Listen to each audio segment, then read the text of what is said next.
Listo, siguiendo con la parte práctica, vamos a resolver el problema aplicativo. En este caso, el problema consiste en que la entrenadora hay una entrenadora y su asistente quieren seleccionar a la representante de su academia para un concurso.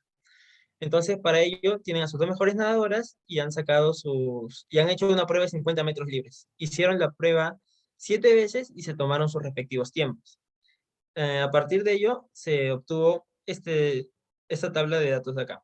Pero ¿qué es lo que pasa? Que al sacar el promedio de tanto para Elena como para Julia, salen que ambos tienen el mismo promedio.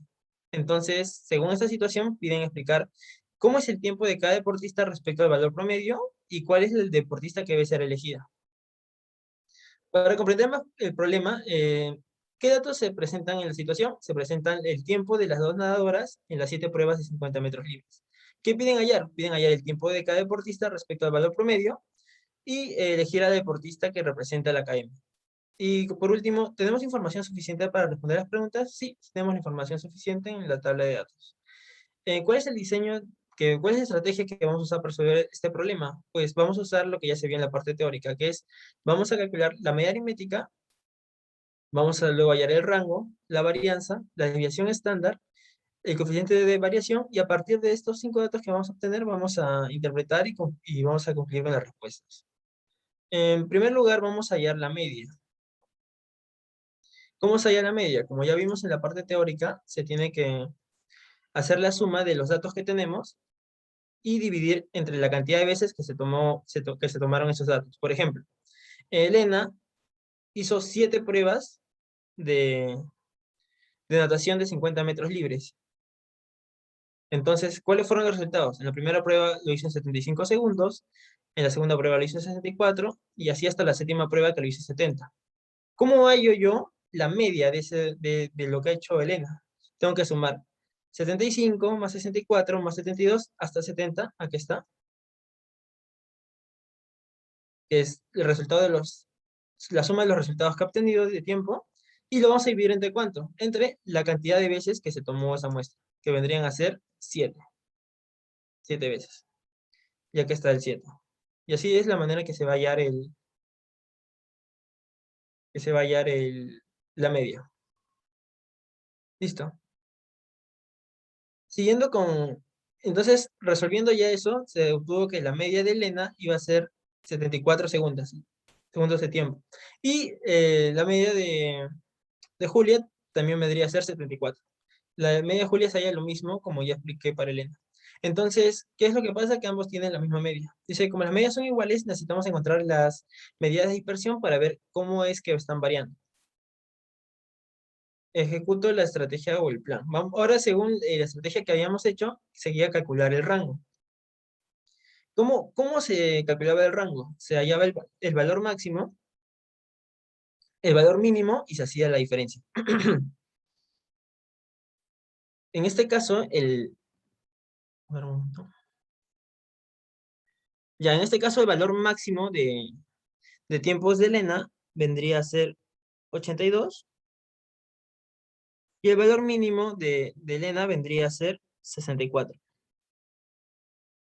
Entonces, al tener el valor máximo y el valor mínimo, el rango vendría a ser la resta de 82 menos 64.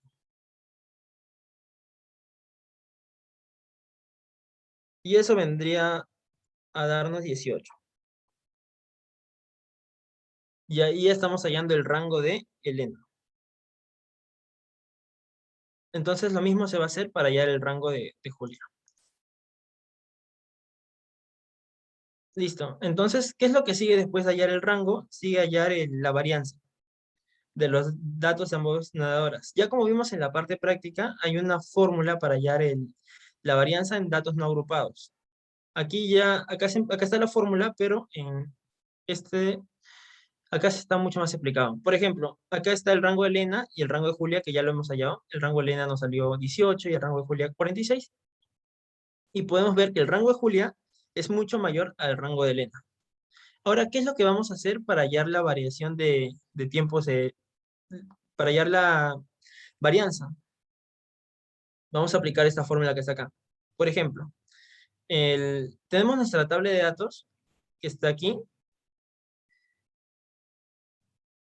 Ya, entonces, cómo es que se hallan? Interpretando la fórmula es que ese 74 de acá vendría a ser la media. Entonces, lo que se tiene que hacer es, a todos los datos que tenemos, por ejemplo, ¿cuál es el primer tiempo que tuvo Elena? Tuvo 75.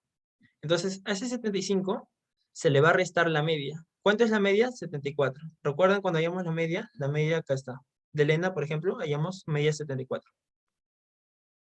Entonces se va a restar el 75 menos el 74 y todo eso se va a elevar al cuadrado. Lo mismo para el 64. ¿De dónde sale el 64? El 64 es el valor que tomó la segunda medición de Elena. 64, 72, 78 y así se hace para todos los valores que ha tenido Elena. Y a estos valores se le va a restar la media.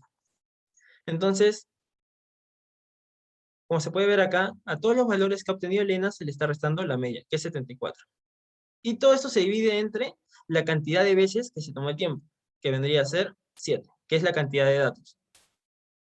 Entonces, 75 menos 74 sale 1, 64 menos 74 sale 10, sale menos 10, aquí está, menos 10, 72 menos 74 sale menos 2, 78 menos 74 sale 4, 82 menos 74 sale 8, y así con el resto. Y se tiene que dividir entre 7. Ya obteniendo estos acá, se desarrolla la elevación al cuadrado. En este caso sería 1 al cuadrado 1, menos 10 al cuadrado 100, menos 2 al cuadrado 4, 4 al cuadrado 16, 8 al cuadrado 64, 3 al cuadrado 9 y 4 al cuadrado 16. Resolviendo esta suma me sale 210. La suma sale 210. Y 210 entre la cantidad de datos que es 7 me sale 30 segundos. Entonces, esa es la manera en que se ha hallado la varianza para los tiempos que ha tenido Elena en sus pruebas. Lo mismo se va a hacer para la varianza de tiempos que ha tenido Julia. En este caso salió la varianza para Elena 30 segundos y para Julia salió 379.43 segundos cuadrados. Ahora lo que sigue es hallar la desviación estándar. Simplemente para la desviación estándar, según la fórmula es la raíz cuadrada de la varianza. Por ejemplo, para Elena nuestra varianza nos salió 30 segundos. ¿Dónde está? Aquí está. Para Elena salió la varianza 30 segundos. Entonces, ¿cómo hallo yo la desviación estándar de esto? Simplemente se le tiene que sacar la raíz cuadrada, ese 30. Entonces, como Elena nos salió 30 segundos, su varianza se le saca la raíz cuadrada y obtengo la desviación estándar, que vendría a ser 5.48. Eso es para Elena y lo mismo es para Julia. Se saca su raíz cuadrada. Entonces, la desviación estándar para Elena vendría a ser 5.48 segundos y para Julia vendría a ser 19.48 segundos. Aquí ya es un cuadrado, una tabla en donde estamos resumiendo los valores que vamos sacando. Varianza para Elena 30 y desviación estándar 5.48 y para Julia su varianza 379 y su desviación 19.48.